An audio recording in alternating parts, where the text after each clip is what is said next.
Morning, everyone. It's lovely to see you.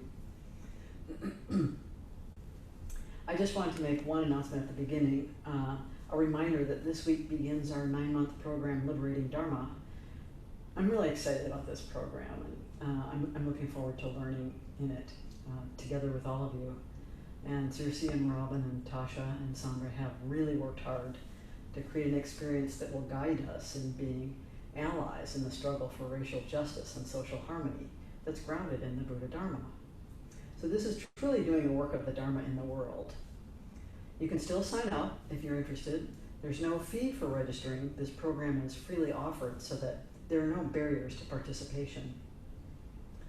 We're grateful for contributions in support of the program and Dana for its teachers according to your means. They've done an amazing amount of work together creating this outstanding program, and we hope to make it a regular offering at Appamada to repeat it again the way we do with the Precepts program. So I believe it'll be a model for other Sanghas, and I hope it can be written up for one of our Buddhist journals as well. So please do sign up. There is a link in the registration form, to the registration form from the event on the calendar, as well as from the Teachings tab at the website. You'll see Liberating Dharma. There's a page for that. So watch the Appamada emails for other updates and news of upcoming intensives. Check the calendar. There's usually links for each event, so that you can connect. So today I want to give not so much a Dharma talk as a reflection about the role of our Sangha in the world and an opportunity to discuss together about that role. So our name, Appamada, was the Buddha's last word and last instruction. As most of you know, it means mindful, energetic care. We use care in two ways, as taking care of and as taking care with. You don't need me to tell you you're in a highly charged moment in the history of our nation and our species.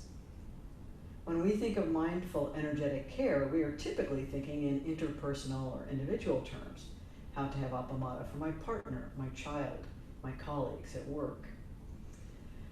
We think in limited time scales, hours, days, weeks. This is probably aggravated by the common Zen instruction to be aware of present moment experience. Most of us assume this means a very focused lens of attention within a very small time frame. The moment seems like an instant. But there's a much larger sense of a moment that is vast in time and space. We have all experienced pivotal moments that have echoed far beyond the space in which we experience them and echoed through great reaches of time. A moment of anger that ends a marriage, a decision to go to war, the taking of a vow, all have enormous consequences that forever alter the trajectory of time and the contours of space in our lives. In fact, it's hard to see where and when it is in our lives that these ripples do not reach. We're now at just such a fateful moment in our long evolutionary history as humans on this planet. Everywhere we look, the situations are both fraught and inescapable.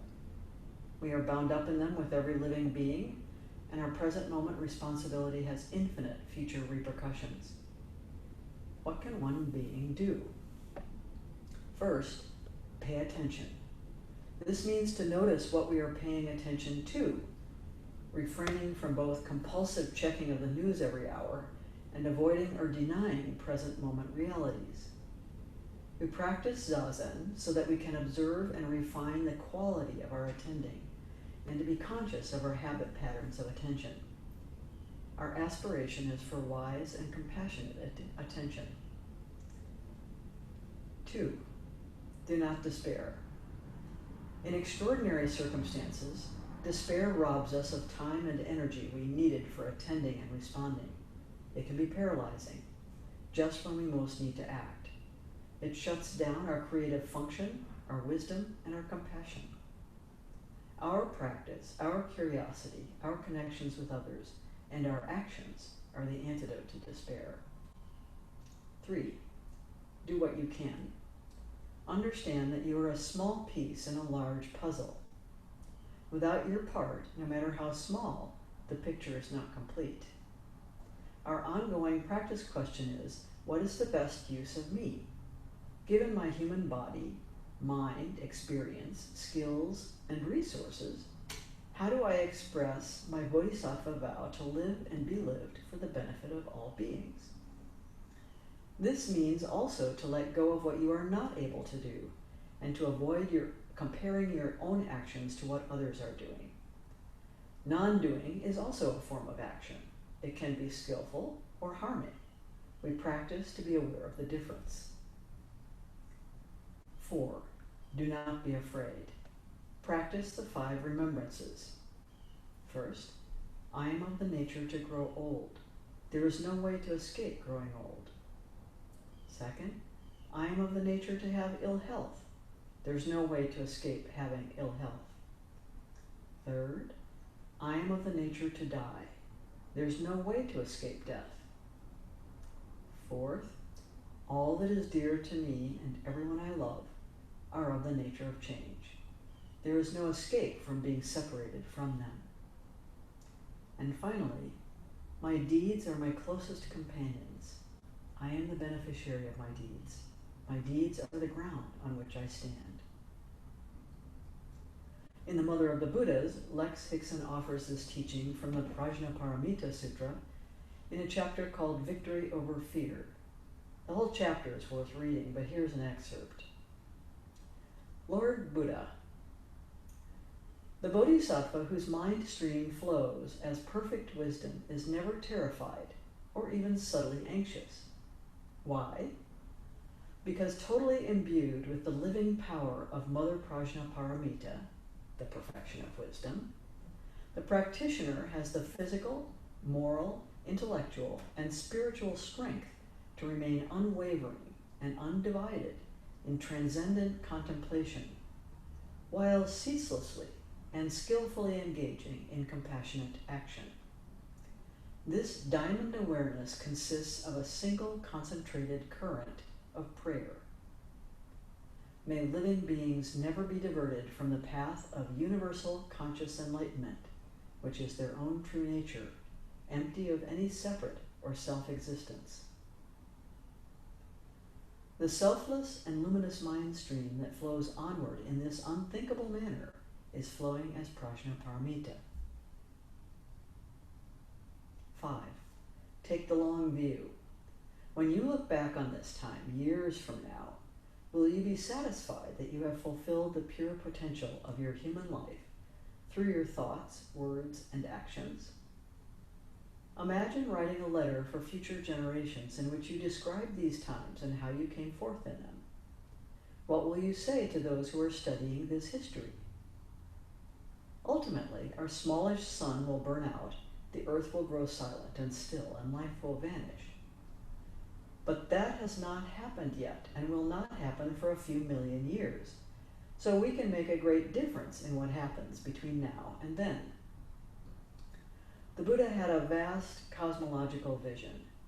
He spoke of witnessing many eons of world expansion and world contraction, of chiliocosms that include billions of universes. What we decide, think, say, and do echoes across all of them. 6. This is the only world we will ever know. What does it mean to take care of it? What does it need from us right now?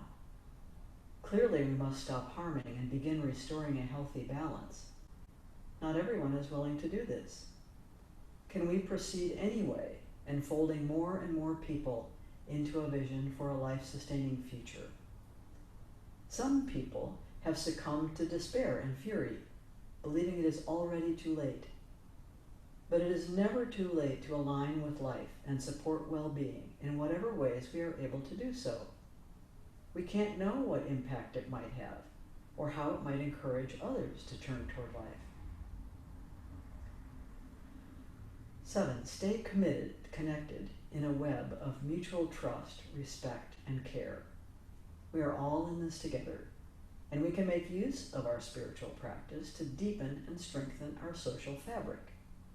Together we can envision, design, and bring into being a future filled with joy, beneficial work in a thriving world, and warm friendships.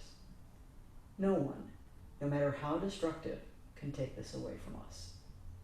We stand with life and we stand together. We honor differences as they are the source of wisdom.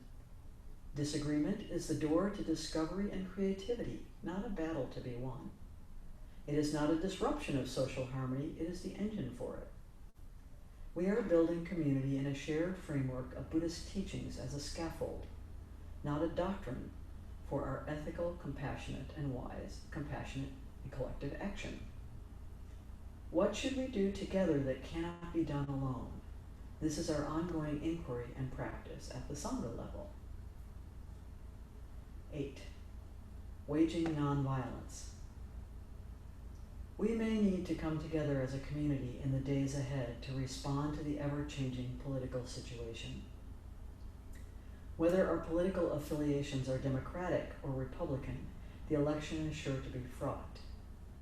We are committed to nonviolence, but that does not mean we are committed to non-action or apathy. There may be a time when our active support of life is called for, and we should think together as a community about how we respond. I'm going to read a recent piece from Waging Nonviolence. Here's their description of what they do.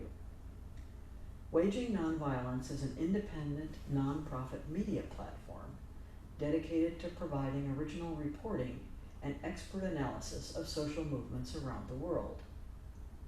We believe that when ordinary people organize, they have incredible power and are the drivers of social change, not politicians, billionaires, or corporations. In short, people power is our beat, and we cover the ways it is shaping our world, grounded in both history and the latest research. So this is their article. 10 Things You Need to Know to Stop a Coup. It's by Daniel Hunter. Daniel Hunter is a trainer and organizer with Training for Change and has trained thousands of activists, including ethnic minorities in Burma, pastors in Sierra Leone, independence activists in Northeast India, environmentalists in Australia, and Indonesian religious leaders. He writes, while keeping people focused on a strong, robust election process is a must, we also need to prepare for a coup. We have a president who has openly said he might not respect the outcome of our election. We have to be ready if he claims victory before votes are counted, tries to stop counting, or refuses to accept a loss. Some days I feel confident it will happen. A poll showed over 75% of Democrats think this is possible, and a shocking 30% of Republicans do too. Other days I feel confident this is tough talk from a president not good at planning ahead. Still, he is good at the kind of misdirection that can keep us complacent and reactionary, which could lead us to stop doing the important groundwork of getting out the vote, protecting the post office, and fighting voter suppression. We need a plan to prevent a Trump takeover, and this anti-coup research shows the way. So what I'm offering isn't asking us to stop what we're doing now. Instead, I'm part of an effort called Choose Democracy, which is prepping people for the possibility of a coup while keeping people focused on a strong, robust election process. After all, the best way to stop a coup is not to have one. These guidelines are drawn from a wide body of experience and evidence from the many countries that have experienced a coup since World War II.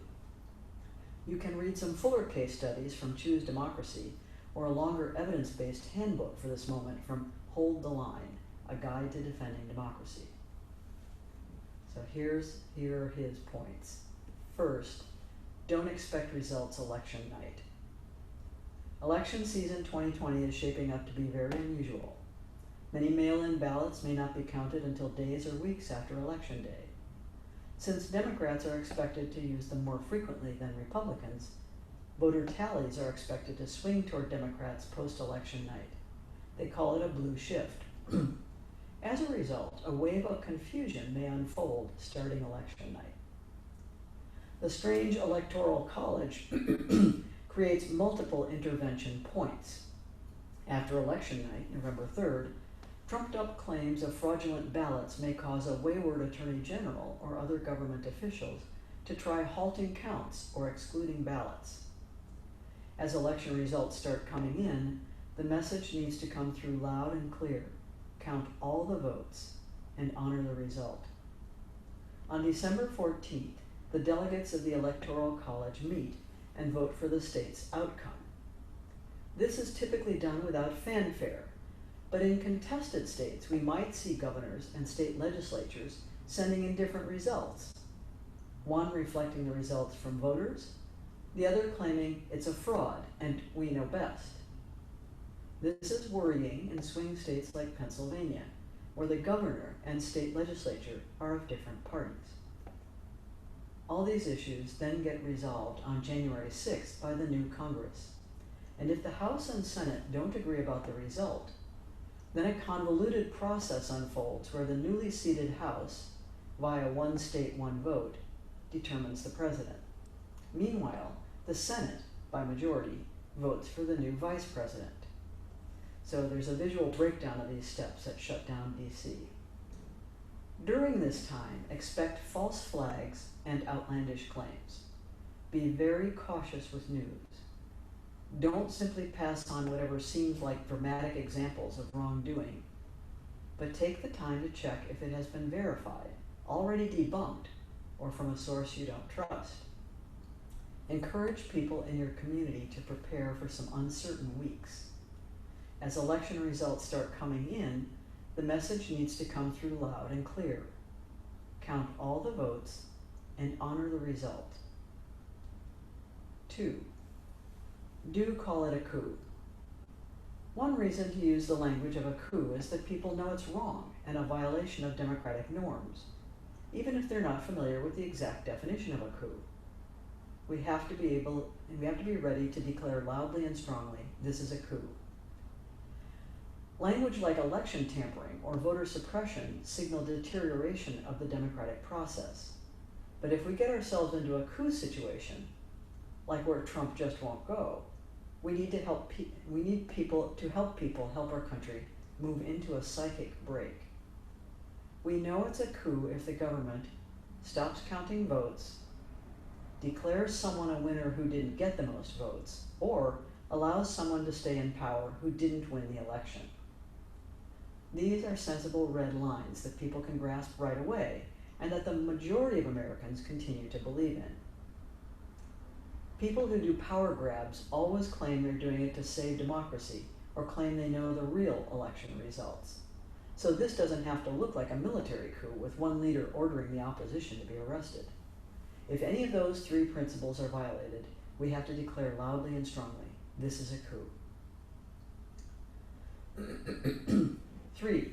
Know that coups have been stopped by regular folks.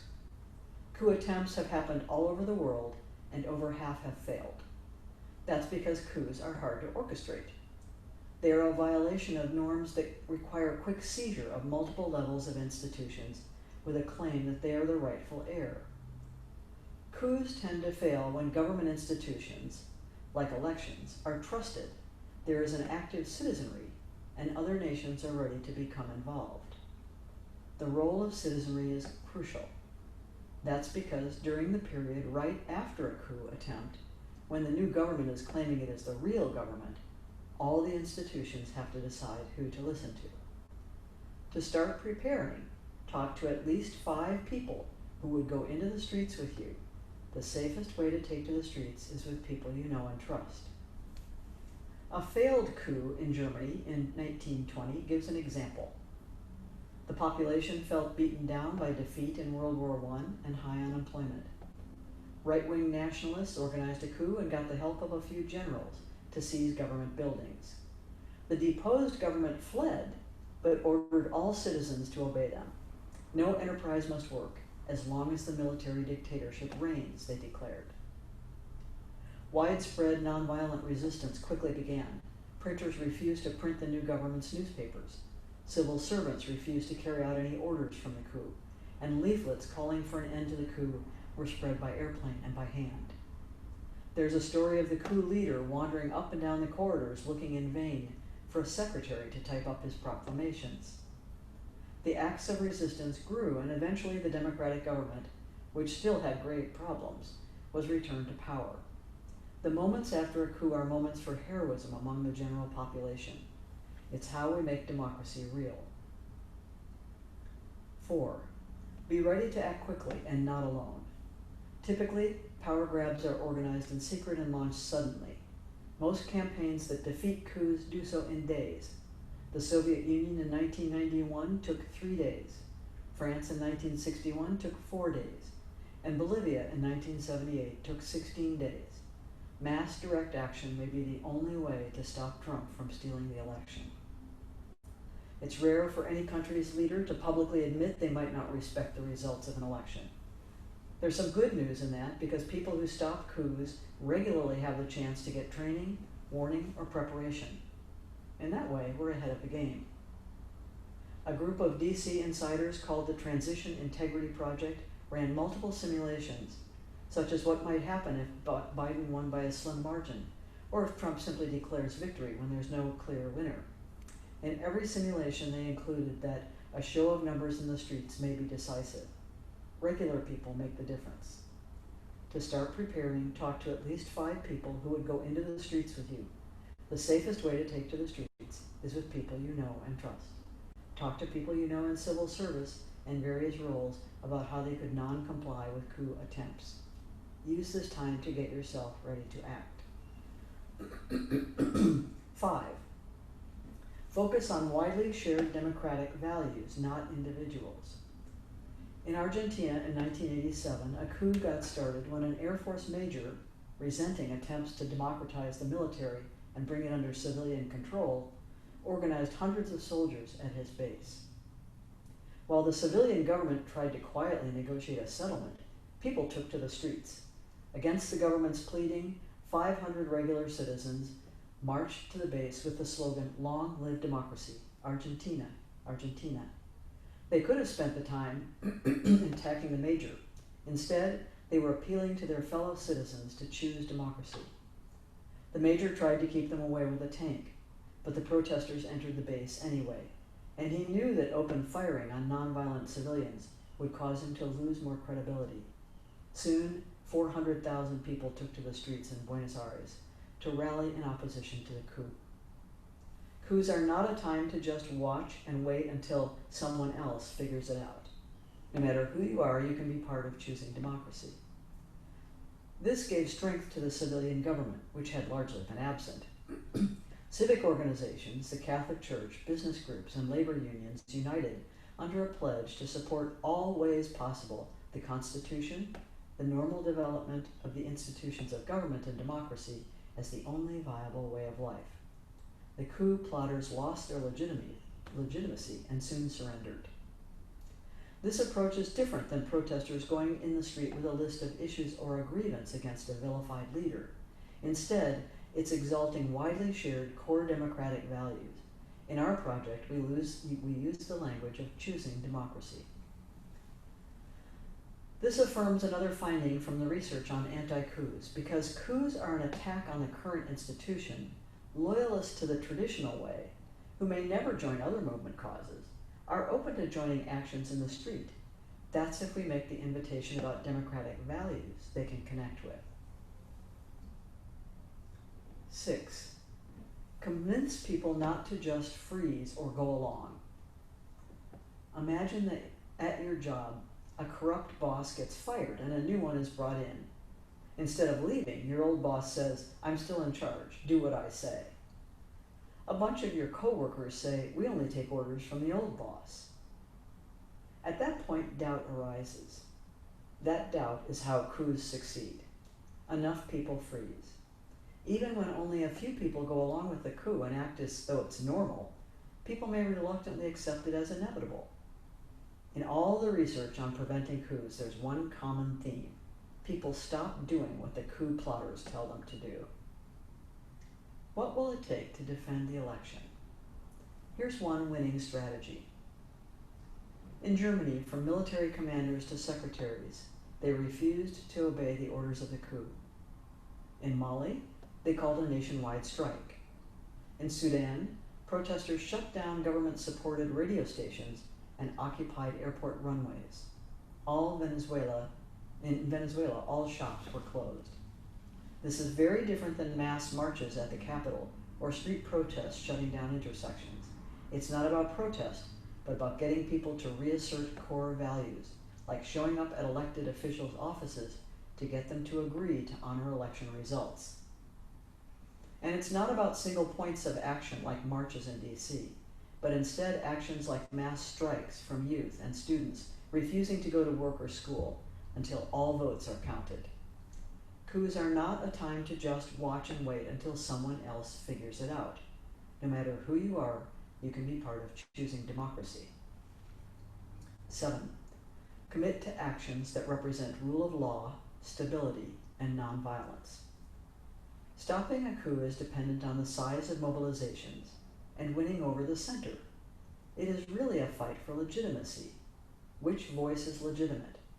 Some people will have already made up their minds. The aim, then, is convincing those who are uncertain, which may be a more surprising number than you can expect. Mass resistance to coups wins by using walkouts and strikes, refusing orders, and shutting down civil society. To swing them to our side, that uncertain center has to be convinced that we represent stability and the coup plotters represent hostility to the democratic norms of elections and voting. We prevent that possibility when we dehumanize potential defectors, make sweeping statements like the police won't help, never encourage people to join our side, and create chaotic scenes on the street.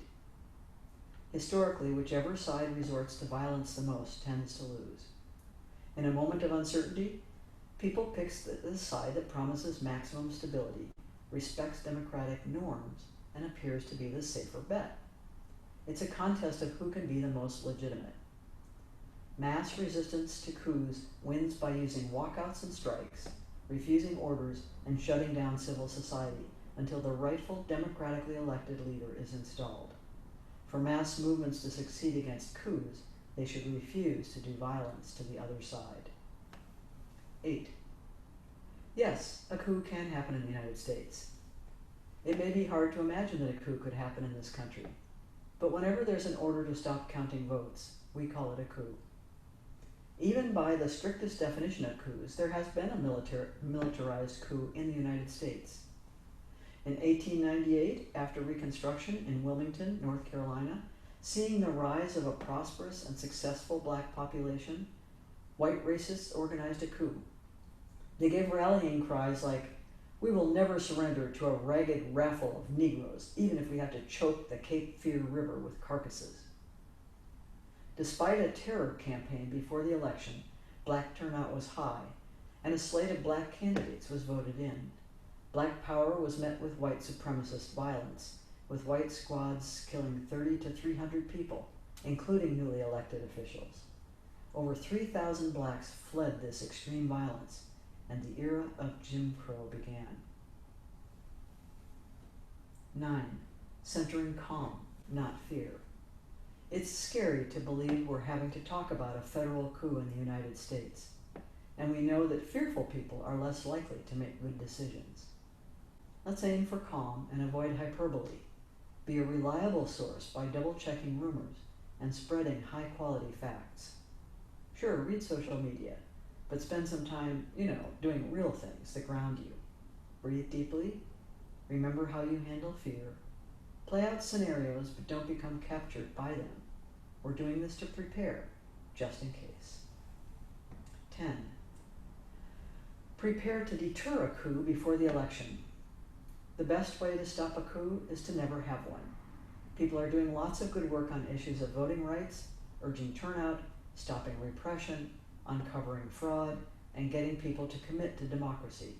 That may be enough. The best way to stop a coup is to deter it. Another way to prepare is to get people into the mindset of taking action so they don't freeze.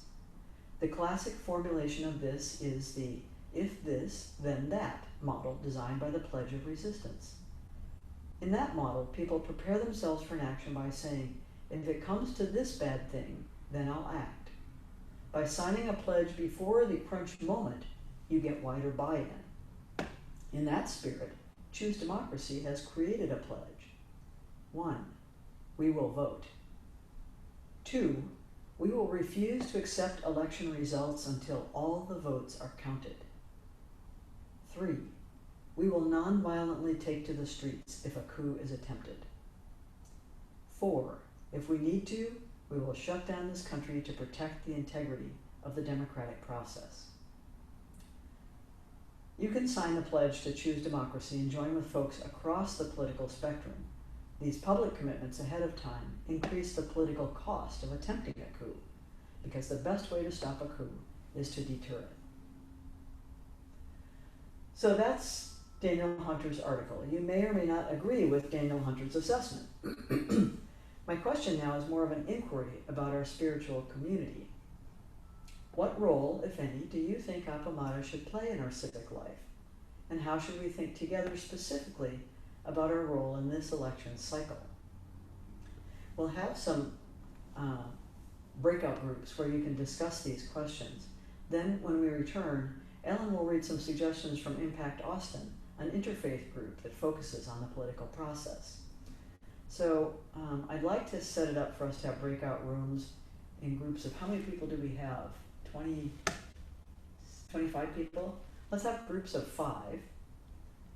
And let's go until, let's see, 10:45. Does that seem like a good amount of time? Then we can come back together and talk a little bit about what discoveries we might have made. How does that seem? Okay? All right. So, so Anne will set us up with breakout rooms. And I know this is a lot to take in, and I know that it's powerful, but we need to really be talking about these issues and how we want to respond as a Sangha. Okay. I'd like to hear from folks, but I can see that it might be a little confusing, so maybe if you would stay muted and raise your hand and unmute yourself if you would like to say something.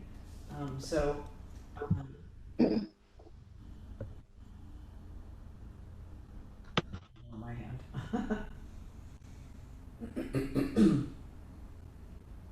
I can't see all the raised hands, so if there's anything that came up in your breakout group that you wanted to share, that you heard, that you found interesting or helpful.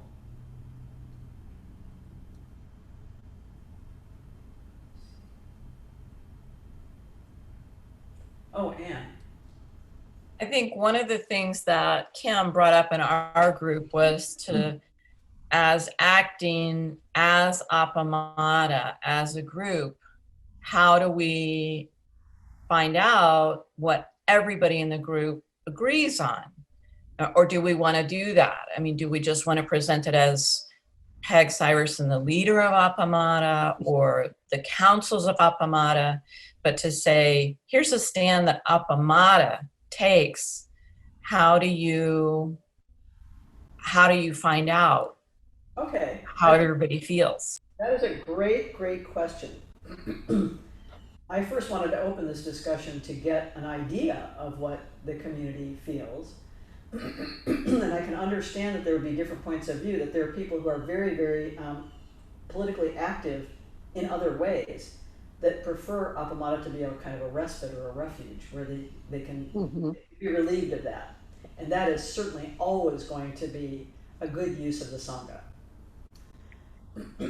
However, there is also a question of who we are in the larger community and in the larger world, and what we want to offer as a way of acting in that world or being in that world. And my sense of that is to get a feeling for what the Sangha itself, through these kinds of discussions, what folks in the Sangha are feeling about this, and maybe even open up some things online where we can discuss it a little bit. But I think then, since it's a programmatic kind of decision, it would be discussed in the councils what specific actions might be recommended. And certainly nothing would be required of anybody. But we might say, as a Sangha, we would like to offer, let's say that there's going to be some action of people showing up in the streets.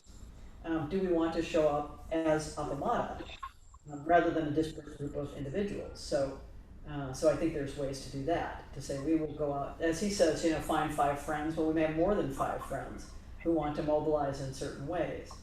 So, but I think the councils would be the appropriate place for those decisions to be undertaken, as to, because it's a programmatic issue, how the Sangha is programmatically. So just the same as we would, talk about, do we want to have an anti-racism program, or do we want to have a family program? Do we want to have a program of civic action? And in extraordinary times, might that be really essential? Because years from now, we don't want to look back and say, well, what was our Sangha doing when all this was going on? Why was there no official response from the Sangha? I mean, that's certainly a question that would be in my mind 10 years down the road. What exactly was the role of the Sangha in asserting the stability of our democracy? So part of it is that taking that long view and looking back at this time, who do we want to be and how do we want to come forward? Certainly we have people right in our Sangha who have witnessed the effects of coups in other countries and the destruction to the social fabric that can be a part of that. So I think the article was very interesting to me because he was talking about so much about how to deter that from happening, from starting even. So probably the best medicine. Yeah. So and that's a really good question, and it's one that I believe is the province of the councils, having taken and continuing to take the sort of measure of what the Sangha seems to feel is needed. But always, always the Dharma will provide a refuge for people who simply want to be still and silent and go inside. That will always be offered. Joan has her hand raised. Oh, good, Joan, yeah. It's been very important to me that Appamada be apolitical, because I would like anyone who holds our values to feel comfortable and heard. And so I really liked what Daniel Hunter said when he said, do not focus on the individual, focus on democratic values. And I felt like that was very good guidance. Yes, because they have people associated with that group who are on both ends of the political spectrum. But they all believe in upholding democratic norms. So we all believe in fair elections. That's one thing. So I think it's important that be the guiding principle, right? Is that it's about our shared values. Because that's what brings people together of any political persuasion. We believe in the Constitution as a value. Yeah. Oh, yeah. Anne? Yeah, we talked about in our group also really being able to articulate the connection between Buddhist values and what it was we were trying to protect. I mean, just to say protecting democratic values, I think is a little too broad. I mean, a fair election seems right, but even the word fair, to say one person, one vote, and to make it clear to people that are listening to us and to ourselves why that would be important to a Buddhist. Yeah, because the Buddha's ethical teachings in the precepts and in the paramitas have to do not with how you be a good person, they have to do with how you create a harmonious society. So connecting with these shared democratic values is one of the ways we can have a harmonious society that has integrity. So, and the integrity is what part of what's the precepts are detailing. So right now, the leadership of the country is in clear violation of almost all of the precepts, almost all of them. So that's a cause of concern because it leads society in a bad direction, in an unwholesome direction, in a direction of fighting and rage and greed and and ignorance. So that no Buddhist can really approve of that direction. So that's part of what I would say anyway, you know, that we take these precepts and we take the precept, the fundamental precept, to live and be lived for the benefit of all beings. So that's part of what our democratic institutions are intended to protect. They haven't always operated that way. That is quite clear. But we continue to try and move in that direction. That's our aspiration. So the Constitution is aspirational. The rule of law is aspirational. We're always endeavoring to realize that aspiration, and we're always falling short. So yeah, I think those are very, very good points. How we articulate the ways in which our Buddhist values are aligned or supportive of the democratic norms. Yeah. Mirren has her hand raised. Oh, Mirren. Hi, I think in our group we also said that maybe a task force to associate the principles to the democratic parts. Oh, fortunately we have that task force already. It's called Buddhist Action Now. Yes, exactly. And that's what Ellen said, that would be a good thing for the Buddhist Action group to do, which is, that's all I wanted to say. Yes, yeah. The one person, one vote thing is honoring all life. You know, it's really a way of honoring and respecting all beings and refraining from causing harm. So it's a question of mostly of just drawing those connections, you know, so that it's clear as we talk with folks why. You know, why would a Buddhist be concerned about politics? Aren't you just, you know, like meditating and studying your navel, you know? I think Becky might have had a comment, and so does Kim. Oh, good. Okay. I think you're not raising your hands on the participant list, but you're just raising your hands physically, so I'm not noticing if you're not on my screen. Okay. Oh, okay. So one of the things that we were acknowledging in our group was that discussing it as directly as we did this morning, that a number of people felt the fear arise in them. Uh-huh. And I was saying what a wonderful opportunity for us to face that fear before we're in the midst of that which is terrifying. Yeah. The other thing that I sort of said was something that's been really true for me for a while now, especially the virus stuff topped it up for me. But what would I be willing to die for? Because you have to look at that fear and know that there's going to be stuff going on out there. It is right now with the various gatherings around racial wounds and so on. It's always a possibility, right? Yeah. What would I be willing to die for? And this what we're looking at is something that clearly would be for me. And the Granny's Respond stuff at the border was one of the other ones that I felt that I can do, because there aren't a lot of things out there that people are doing that I'd be willing to die for. Yeah. But certain ones hit that point for me, and this one does. Yeah. And hopefully we wouldn't die, we would just affect a positive change, which is a positive outcome of that action, whatever action. But action is the antidote to fear. So any small action that you take begins to defeat fear and anxiety. And so that's why I read from the Mother of the Buddhas the passage about, you know, Bodhisattva is never terrified or even subtly anxious. Because you hold in your heart this prayer for all beings to be awakened and never to be separate from their true awakened consciousness. So, yeah. Well, I think I have to go let a small puppy out, you know. I have this creature that has a bladder the size of a pencil eraser, so there are limits.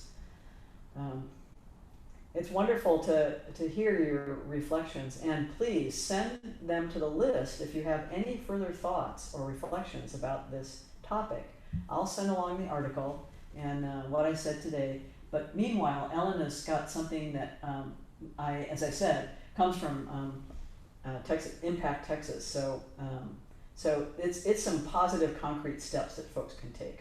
Yeah, and I wanted to say three things too, but I know Peg needs to leave. But one is that democracy is not intrinsically the only way of Zen. And in Japan, we had a situation at the Missouri Zen Center where the head teacher would not listen to the board, and he claimed that in Japan, the head teacher is the benevolent dictator. But I like the way Peg said it's a tool that we've chosen to protect the Dharma. And the second is I want to talk to Ellen more this afternoon about this, but we're going to open up Buddhist Action Now, put aside for now reading the book and make it able to fully focus on this issue.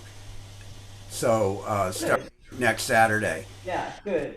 And then I think we have to get through the election cycle with as much energy as we can. yes, and then the third thing is starting Thursday, October 1st, we're going to have a password for the things that are right now Appamada Coordinator, the Zoom meetings. And the password is Jizo, which is the name of our temple dog.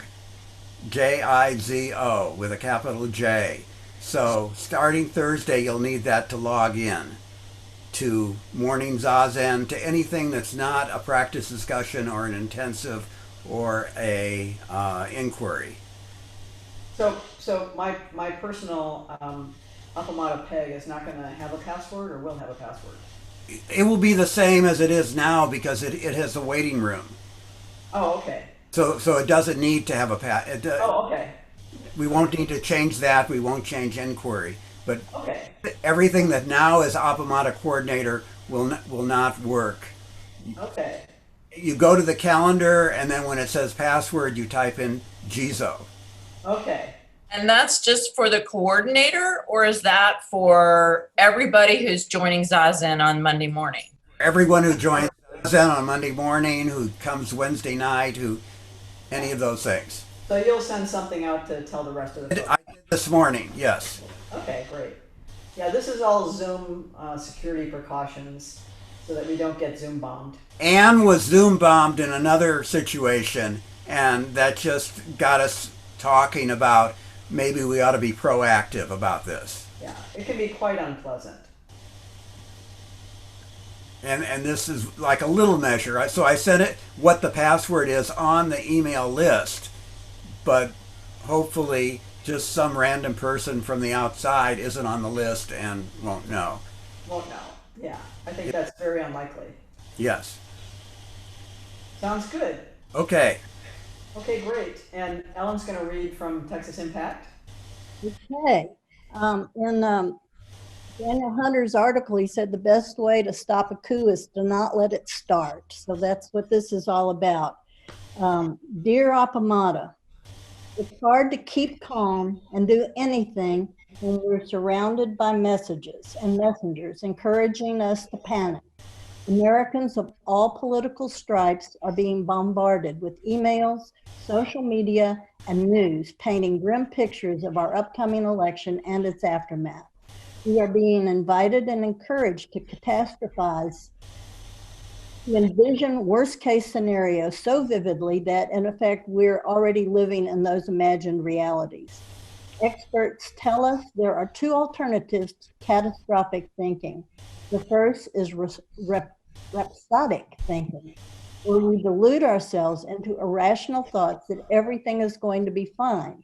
Rhapsodic thinking, like catastrophizing, inhibits us from taking action. If everything is fine, we don't need to do anything. If everything is terrible, there's nothing we can do.